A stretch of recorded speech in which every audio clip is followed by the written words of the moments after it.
C'est parti pour la 22e émission de la spécialité 15 minutes le matin, produite depuis la province du Haut-Katanga. Vous me suivez à Kinshasa et partout dans le monde à travers le média partenaire. Merci, votre fidélité, votre attachement à notre façon de faire, à notre façon de produire cette émission nous réchauffe les cœurs. Et donc ce parti à la une de cette émission, Likasi, ville située dans la province du Haut-Katanga, est en train de vivre son véritable capharnaüm. D'une part, ce sont des chantiers qui se poursuivent et de l'autre, il y a des routes qui se détériorent les unes après les autres après le passage des camions. Ainsi donc, les embouteillages se créent partout et les Likassiens s'interrogent. Et donc, on en parle dans cette émission 15 minutes le MAG. Le projet Tshilé-Gelou, c'est la vision du chef de l'État, Félix Tshisekedi Tshilombo, pour le Congo.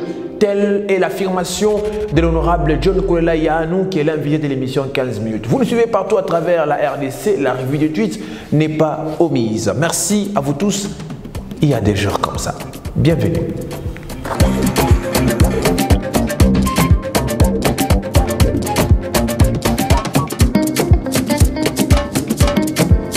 En voulant démissionner, Jean-Marc Kabound voulait résoudre quel problème? Il est revenu finalement sur sa décision. Est-ce l'attitude d'un homme d'État ou d'un politicien?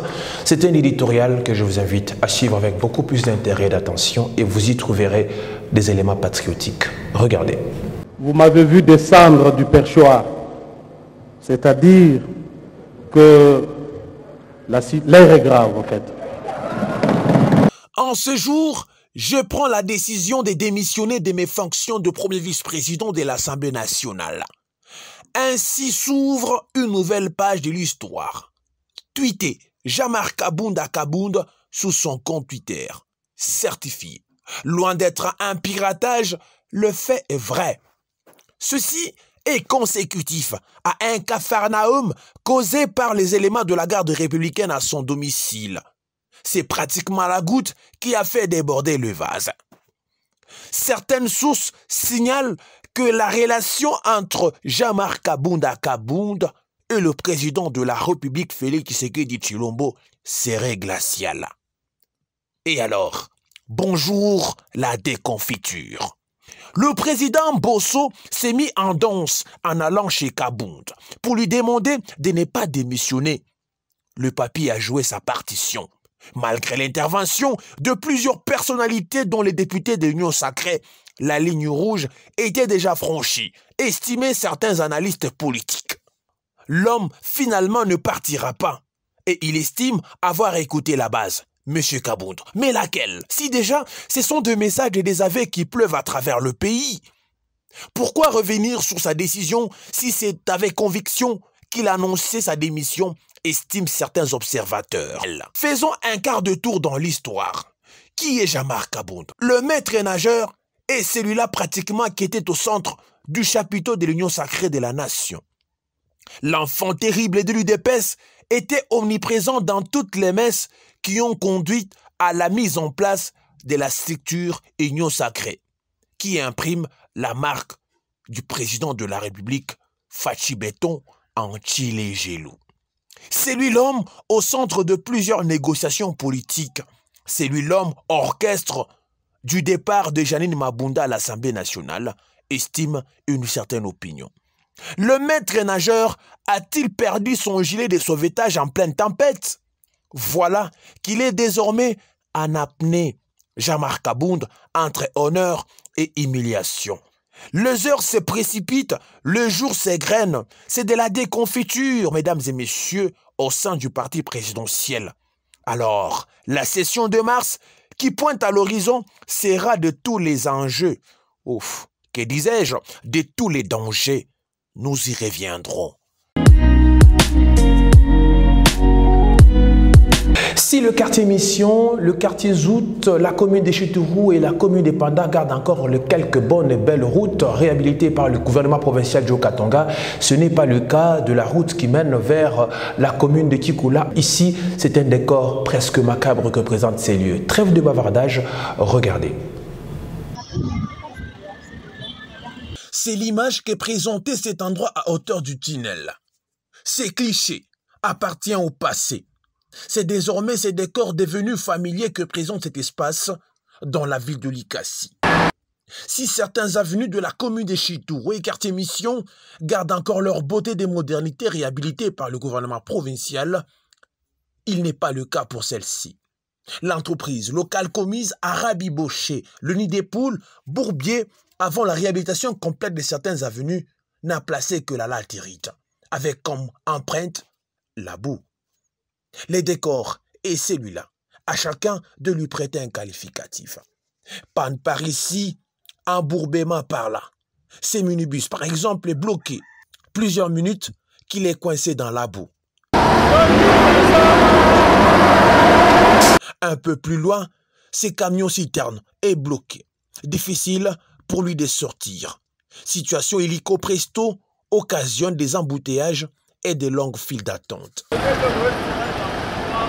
Si certains camions poids lourds ont du mal à franchir, par contre, le camion destructeur à action rapide, Wowo, y passe avec aisance. Fidèles téléspectateurs, c'est l'heure de la revue des tweets. Ariette Kamine à la manette.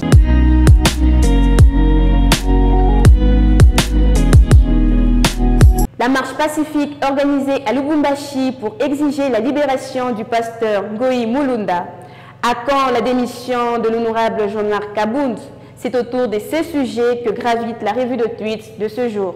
Ainsi, nous avons Félix Kabange-Numbi qui dit « Marche pacifique pour la libération du pasteur Mulunda, réprimé dans la violence, usage des balles réelles, baïonnettes, seringues avec liquide inconnu, 14 blessés graves, 41 légers, 10 arrestations et députés nationaux brutalisés.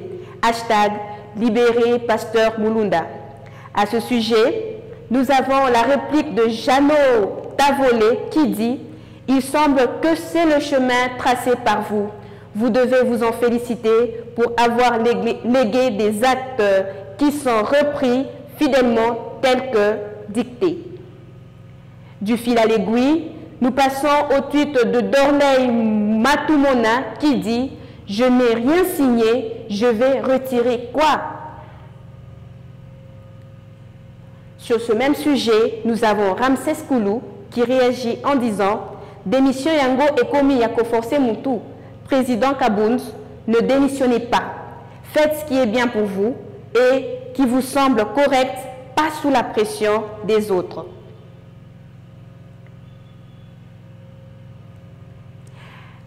Rachel Kitita qui réagit en son tour en disant hashtag RDC, Willy Bakonga désormais à l'Union Sacrée. Terminons cette revue de tweets avec cet humour de Paulette Kimuntu qui dit pourquoi c'est toujours chez les pauvres qu'on trouve les démons et des liens. Pas chez les riches veut dire que le diable a peur des riches. Mesdames et messieurs, c'est la fin de cette revue de tweets et je vous dis à la prochaine. Lui, c'est l'honorable John Kwela Yano. Le projet Chile Gelou, c'est la vision du chef de l'État Félix Tshisekedi Tshilombo Fachi Beton pour la République démocratique du Congo. Eh bien, il a été reçu par nous lors de notre passage à Kinshasa. Je vous invite à suivre cette interview en long et en large. Suivez. Voilà. 2021, dès les débuts, lors de son discours, le président de la République, Félix Tshisekedi Tshilombo Fachi Beton, annonce que 2021 devrait être une année d'action. Aujourd'hui, à quelques heures pratiquement de l'expiration, si on peut dire, des quelques jours qui nous restent pour 2021, c'est long. Pensez-vous que le président a fait des actions? Merci beaucoup, Théwit. Je pense que nous devrons prendre en compte différents aspects de la vie sociétale pour comprendre les actions qui sont faites et comprendre la pesanteur qu'il y a eu. En 2021, nous étions encore en 2020 quand le président a prononcé cela devant le Congrès réuni, l'Assemblée nationale et le Sénat. Donc le chef de l'État, dans la configuration ancienne que nous étions avec le FCC, avait espoir que nous devrons continuer à travailler dans ces mariages-là pour donner maintenant naissance à ce que nous avions comme projet parce qu'il a pris le pouvoir, le pays était dans un état bien donné avec le moyen limité. Il fallait accorder le temps à sa politique, de mettre en place sa politique et trouver le temps que cette politique-là puisse produire des fruits. Mais c'est peut que la situation politique traversée pendant cette période, la turbulence politique avec notre partenaire qui était le FCC autrefois, a fait que les actions étaient presque plombées parce que le chef de l'État aille à les dénoncer. Plusieurs fois, il a fait appel au bon sens des uns et des autres pour que nous puissions être tous citoyens de la République et aider à atteindre les objectifs. Mais il a trouvé que les partenaires avec qui il travaillait étaient en train de plomber ses actions. Voilà pourquoi à un moment donné, il fallait recadrer les choses en donnant naissance à l'Union sacrée de la Nation qui aujourd'hui commence à travailler il n'y a que 7 mois. Donc, il y a eu un temps de léthargie suite à des situations politiques que vous connaissez, mais malgré ces difficultés-là, non seulement les difficultés dues à la politique, aux incompréhensions, mais aussi la difficulté de la Covid-19. Vous savez très bien que la Covid-19, non seulement ici en République démocratique du Congo, a freiné certains élans économiques, mais à travers le monde aussi, beaucoup de pays ont dégraissé, à tel point que notre budget même a été revu à la baisse. Alors, au jour d'aujourd'hui, nous ne pouvons pas dire qu'il n'y a pas des actions qui sont faites malgré toutes ces difficultés-là. C'est vrai. Donc la grande action, si on peut dire, c'est d'abord ce divorce entre vous et le FCC. Je ne peux pas appeler ça... Parce que pour preuve, le président en a fait même allusion dans le Kasaï, en Mbuji-Mayi. Je ne peux pas dire que cela est une grande action, mais cela était une conséquence d'une logique. Nous étions là, estimant qu'on devrait travailler ensemble en regardant dans la même direction, mais du moment où nos partenaires regardaient dans la direction opposée pour nous tirer vers le bas, c'est vrai que c'était une solution pour donner naissance à l'Union sacrée de la Nation et le chef de l'État a fait les consultations. De nos jours, je ne peux pas dire que malgré les difficultés, qu'il n'y a pas d'actions qui sont faites dans le sens de vouloir aller de l'avant. Je peux dire que c'est la première fois depuis que la République démocratique du Congo existe qu'un budget soit réalisé au-delà de 100%, depuis que le Congo existe depuis 1960.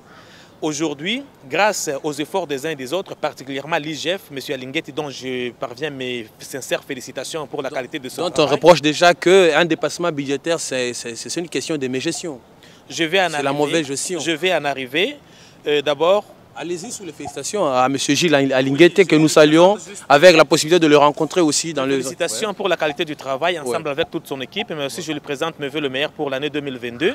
Et je prie qu'il fasse encore davantage pour aider la République. Parce que vous conviendrez avec moi que peut-être que Gilles Alinguetti ne construit pas les écoles, ne construit pas les routes, mais c'est grâce aux efforts qu'il est en train de faire que l'État peut trouver les moyens pour faire tout ce que la population est en train d'attendre. Donc c'est un constructeur. C'est vrai qu'on peut avoir des difficultés tant qu'humain, l'œuvre humaine peut être entachée de quelques imperfections. Alors, par rapport au bilan du chef de l'État, aux actions, plusieurs actions ont été réalisées à travers la République. Je pense que ces actions-là, si nous regardons par exemple la gratuité de l'enseignement, c'est une grande réalisation. Avec un grand retard pour le début de l'année, avec tout ce qu'on a connu, des accords, les élèves sont encore restés à la maison pendant des jours et des jours. Mais j'aimerais, à partir de votre réaction, j'aimerais dire à la population tout entière que nous devons savoir ce que nous cherchons. Oui. Il est vrai que c'est une grande réforme qu'on est en train de mettre sur place et ne nous refusez pas d'affronter les difficultés. Ces retards-là, ce sont les difficultés des parcours. L'essentiel, c'est les résultats trouvés. Toute œuvre que nous allons mettre sur chantier va rencontrer des difficultés. Si au départ, il y a eu des incompréhensions, il y a eu des grèves, ce sont les difficultés des parcours. Le fait de rencontrer ces difficultés, de nous battre contre ces difficultés pour arriver aux solutions, vous devrez nous en féliciter que de faire un problème. Est-ce que le fait que l'année scolaire a commencé avec un grand retard, mais on a discuté ensemble pour qu'on puisse aller de l'avant et qu'on a trouvé des solutions aujourd'hui, les parents qui ne savaient pas envoyer leurs enfants à l'école peuvent en envoyer, c'est un grand soulagement. Est-ce que nous devons regarder le retard ou bien on va regarder la solution trouvée? Sur chaque chantier, il y aura des difficultés et notre capacité à affronter les difficultés et trouver des solutions, c'est ce qui fait de nous des hommes intelligents. Alors ne nous condamnez pas parce qu'il y a des difficultés qu'on a rencontrées. Nous devrions nous condamner si on était incapable de résoudre les difficultés. Moi, je pense que c'est ça la meilleure logique de voir les choses. Aujourd'hui, prenez un parent qui a 5 enfants qui vont à l'école primaire, qui étudient gratuitement. Et en moyenne, ici à Kinshasa, les écoles payent $100 par mois. C'est-à-dire que ce parent-là est à mesure de faire au moins l'économie de $500 chaque mois. Et si vous faites pour 6 années pour que ces enfants-là terminent l'école primaire, c'est déjà un capital. C'est ça même le social. Parce que le parent-là qui n'avait pas peut-être le tôle à mettre sur sa maison, les $500 qu'il devrait dépenser le mois pour l'école de son enfant, peut acheter le tôle pour sa maison. S'il était locataire, il peut faire des économies pour acheter sa parcelle. Donc, il y a des répercussions sur un acte ou une décision que certains ennemis de la République semblent minimiser, mais qui a des répercussions à long terme sur la vie de la population. Même le niveau de vie à la maison peut changer. Parce que l'argent qu'on devrait dépenser pour l'école, on peut utiliser ça pour la nourriture des enfants à la maison, pour le transport. Alors, donc, il y a au moins des améliorations dans ce sens-là, non seulement de ce côté-là, mais dans plusieurs chantiers aussi.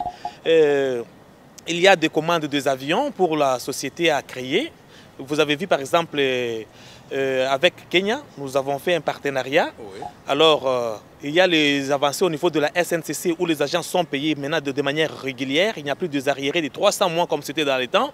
Il y a des routes qui sont en train d'être construites. Il y a le projet Tshilé-Djilou qui est en train d'évoluer. C'est vrai qu'il est peut-être à petits pas, mais sûrement vers l'objectif à atteindre. Vers l'objectif à atteindre, on regarde des images que nous voyons à Kabea-Kamwanga et un peu partout là-bas où les images ne sont pas probantes. Pourtant, je ne sais pas ce que vous appelez par les images ne sont pas probantes, mais moi je dis que chaque travail a un timing et il y a le moyen qu'il faut mettre en compte. Preuve, le président menace déjà ceux-là qui n'ont pas bien travaillé, qui subiraient les règles de la loi. C'est normal. Ceux-là qui n'ont pas bien travaillé, mais à côté de ceux-là qui n'ont pas bien travaillé, il y en a ceux qui ont bien travaillé. Tous les projets ne termineront pas dans un seul jour. Si on a dit qu'on va commencer le projet Tshilé-Djilou aujourd'hui, que ça va prendre 8 mois, attendons dans 8 mois pour évaluer. C'est vrai que peut-être au départ, il y a le temps de mise en place des chantiers, il y a le temps de démarrer le premier jour jusqu'à la dernière seconde. Donc, apparemment, j'ai l'impression que nous, les Congolais, nous avons envie de l'immédiateté. Quand on dit le projet Tshilé-Djilou aujourd'hui, demain déjà, les gens sont sur la route pour vérifier où le projet Tshilé-Djilou. Or, le projet Tshilé-Djilou, c'est un projet qui a un timing bien fixé. C'est dans le timing que nous allons maintenant juger qu'est-ce qui est fait, qu'est-ce qui n'a pas été fait. Et le projet Tshilé-Djilou, ce n'est pas partout à la fois. Il y a les chantiers qui peuvent commencer, une avenue peut commencer aujourd'hui, si on la termine, on en commence une deuxième. Donc, je pense que les difficultés sur chantier, il y en a, oui, certainement. Et il y en a aussi des citoyens qui ne font pas correctement leur travail. Mais je peux vous assurer qu'il y a des endroits où le projet est en train d'évoluer et il y a des endroits où ça a déjà même terminé. Tshilé-Djilou, un autre fonds de commerce pour certains leaders du Kasaï. Comment vous répondez? Bon, il y a les gens qui parlent. Je refuse la tribalisation de certains faits. Tshilé-Djilou, ce n'est pas seulement pour les Kasaï. Non, Tshilé-Djilou dans tous les sens, c'est-à-dire un autre fonds de commerce. Nous sommes encore dans le Kasaï, c'est parce que c'est là que le chef de l'État séjourne encore. Au regard déjà des bilans, un peu tout ce qu'on raconte, les routes, enclavement de ce côté-là. Est-ce que l'argent, c'est beaucoup d'argent qu'on a dépensé, qui a été dépensé, mais les travaux n'avancent pas à la lumière du président de la République? Oui, c'est vrai. Tshilé-Djilou, c'est dans le Kasaï. Le Kasaï oriental particulièrement, c'est une province trop enclavée parce qu'elle est entourée de plusieurs autres provinces. Il n'y a pas de contact avec l'extérieur. C'est vrai qu'il y a un besoin urgent de désenclaver cette province-là. Et dire que c'est une autre affaire pour les hommes politiques, moi je dis non. Ce n'est pas parce qu'on a déboursé l'argent que les biens ne sont pas achetés. On achète le bien, on achète le matériel pour faire le travail, mais chaque chose en son temps. Ce n'est pas le même jour qu'on a prononcé les projets Tshilé-Djilou qui aura des résultats. Moi, je pense qu'il faut compter sur le timing. Ce sont les techniciens, ils savent ce qu'ils sont en train de faire. L'installation des chantiers, ça fait partie aussi du travail. Et beaucoup de gens ne comptent pas cela, ils ne voient que lorsqu'on va commencer à asphalter la route. Donc, il y a le gros du travail, c'est fait en amont.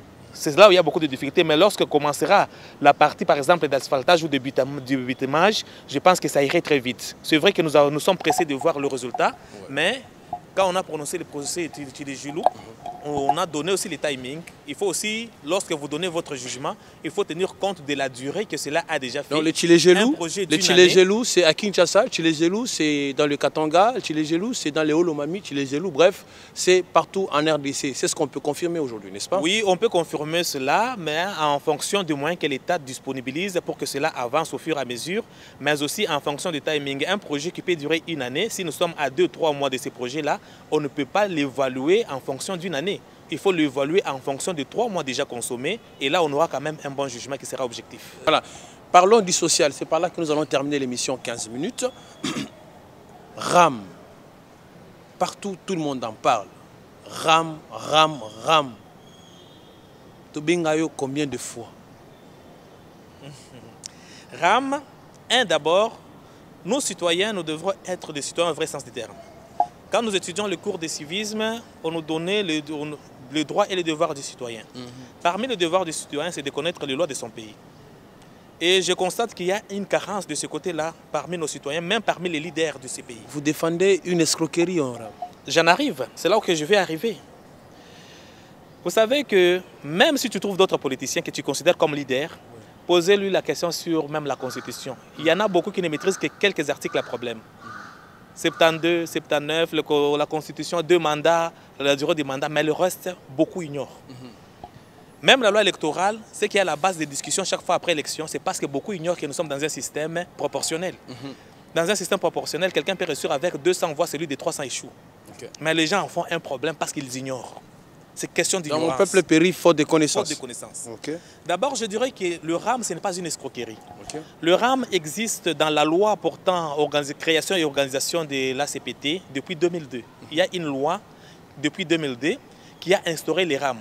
Peut-être le gens... Pas l'ARPTC? ARPTC, oui. ARPTC. Oui, allez-y. ARPTC. Peut-être les gens cherchent les mots RAM dans ces textes-là. Non. Mais là-bas, on a parlé des revenus des services. RAM, c'est un revenu des services. Le problème, c'est quoi? C'est, en même temps, nous voulons qu'on réduise nos taxes, en même temps, nous voulons qu'on construise tout. Le président Félix Tshisekedi ne va pas construire la République avec l'argent qu'Étienne Tshisekedi lui a laissé. Partout au monde, on construit la République avec l'argent des taxes et de l'impôt que la population paye.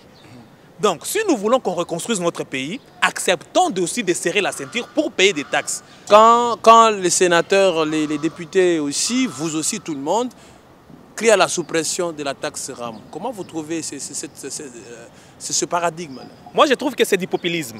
C'est du populisme tout simplement parce que les gens ne comprennent pas. Il ne suffit pas d'être député pour dire qu'on comprend tout.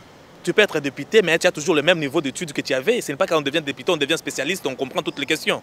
Chacun comprend les questions avec ses carences et ses faiblesses. Le RAM, d'abord, je viens de prouver que ce n'est pas une escroquerie. La loi l'a prévu, ça c'est de 1. Mais c'est une charge pour une population qui n'a pas suffisamment de moyens. Mais moi, je pense que personne d'autre mieux que nous-mêmes Congolais pouvons construire notre Congo. Il y a lieu de nous faire des sacrifices, mais d'exiger que les retours de cet argent-là, que ça rende service à la nation, que ça ne parte pas dans les poches des individus. C'est à ce niveau-là que nous devons être plus regardants. Payer une taxe, ça fait preuve de la citoyenneté. Payer l'impôt, ça fait preuve de la citoyenneté. Alors, mais nous, citoyens, maintenant, nous devons être regardants vis-à-vis de nos dirigeants. L'argent des RAM, c'est autant de millions qui sont entrés, qu'est-ce qu'on en a fait? C'est à ce niveau-là des contrôles que nous devons être regardants. Moi, je pense que le Congo, avec la pauvreté que nous avons, avec tout ce que nous avons comme besoin en termes d'infrastructures, en termes d'évolution, on a besoin de nos taxes, on a besoin de nos impôts pour reconstruire la République. RAM, Baitoshe ou bien Bayachi? RAM, Bayachi. RAM ni taxe, entre guillemets, pas qu'à ça ma taxe yote. Pas qu'à chier balai tout n'arrive pas qu'à RAM. Je n'arrive pas qu'à taxe à loyer. Pas qu'à la pauvreté et tout.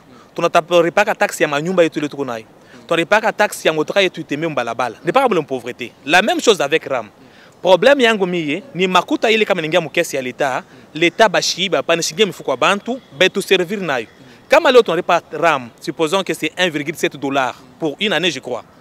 1,7 $ pour une année, mais pourvu que mes enfants beko nafunda biabulo kwa masomo. Balabala banitengeneza kwa balabala mzuri. Motoka yangu haista kufanya tena ma entretien chaque jour. Kuna kuya kimya baneka lumière mu balabala. Donc banayenga masomo ingine batoto bende kwa masomo. Banatupatia soins de santé. En ce moment-là, RAM ile ine tu servir paka shema lingine. Bubaya ni kama ile RAM, comme ima taxe ingine, bantu beko naiba baneka mifuko yabo banenda kujarishir. Ndio bubaya. Kuripa taxe ni kuya citoyen ou la napasha dans ya inchi. Vous étiez nombreux à nous suivre. Notre cœur bat à la chamade de vous retrouver à la prochaine occasion. Merci, au revoir.